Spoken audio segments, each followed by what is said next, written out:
Health officials in India have confirmed cases of the deadly NIPAH virus. And that's prompted authorities across Southeast Asia to boost security measures, including screenings at some airports. Now, the World Health Organization lists NIPAH as a priority disease due to its potential for fast-moving outbreaks. Traveller testings were a familiar sight during the COVID-19 pandemic. Now, a small outbreak of the deadly NIPAH virus in India has prompted their return to several nearby countries, including here in Thailand. 2 cases of the virus were confirmed in India's West Bengal state in December.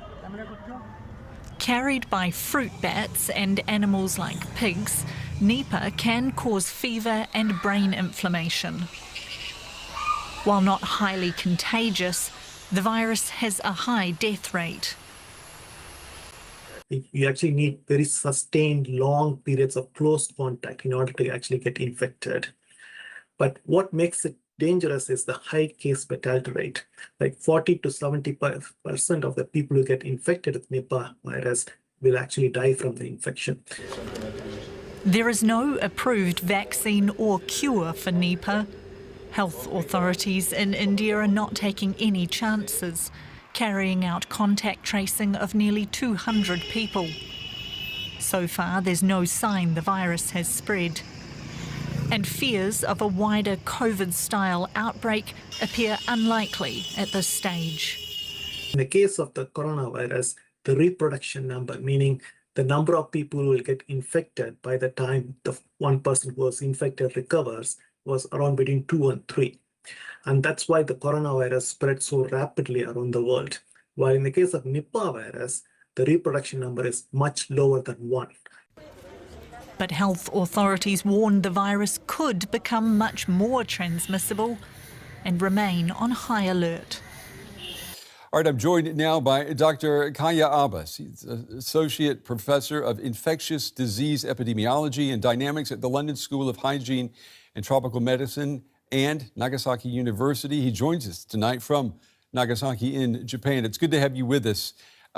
This virus was first identified more than 25 years ago, and now the alarm is being raised. Why? Why has it taken so long? I mean, since the discovery of this NIPAH virus vaccine in 1999 and until now, there has been actually less than 750 cases globally. And when we say globally, it has been limited to primarily to 2 main countries, which is India and Bangladesh. While in 1999, there were a few outbreaks that took place in Singapore and Malaysia. But since 2001, in the last 25 years, mostly it has happened in India and Bangladesh. Very few cases. And the transmission of the infection and the virus is very limited. You actually need very sustained long periods of close contact in order to actually get infected. But what makes it dangerous is the high case fatality rate. Like 40 to 75% of the people who get infected with NIPAH virus will actually die from the infection. Wow. And that's what makes this like highly dangerous, but the transmission risk is very low. Well, I mean, it's good that you say that. And maybe if we could flesh that out a little bit. I mean, can you put this into perspective for us and maybe compare it to the coronavirus that, of course, everyone around the world knows all too well? I mean, are we talking about a threat at that level that we've all experienced? No, not at all. Because in the case of the coronavirus, the reproduction number, meaning the number of people who will get infected by the time the one person who was infected recovers, was around between 2 and 3.